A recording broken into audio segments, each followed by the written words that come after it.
Assalamu alaikum.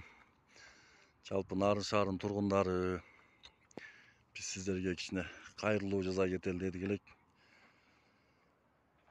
Жакында эле могу тамгалардын кымбаттыгына карабай ушу Нарыным алтын бешигим деп ушу элибиздин жүзү болсун, ушу ылдыйдан караганда тоодон жаркырап көрүнүп турсун деп колдон келген аракетибизди кылып ушинтип жазадык элек. 2 күн өтпөй мону талкалап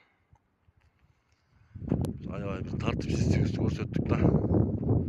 Бул жерде жакында могу көрүп атасыздар, могу туу көтөрүлмөк мамлекетибиздин туусучу. Ушуга баарын даярдап акырынан келатсак кайра мынтип талкалап салыпсыңар. Улуу же кичүүбү кандай болбосун элибизди сүйүп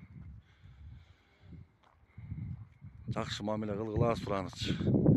Эми бул тамгаларды кайрадан жаңы жазатып жакын арада буюрса чоң ачылышы болмок сыяктынчы. Ушуга сураныч мындан ары эли жерим десеңер ушу жазалып турган нерселерге, мамлекетке тиешелүү нерселерди талкалабашыңарды силерден суранабыз. Буга эмне деген эмгектер кеткен, анын баарын өзүңөр билесиңер. Ошол силерден суранычыбыз ушул. Жаш балдар болсо айтып тыйып койгула, өзүңөр келгиле, жакшынакай сүрөткө түшкүлө. Кыскасы зыян келтирбегиле, силерден суранычыбыз ушул.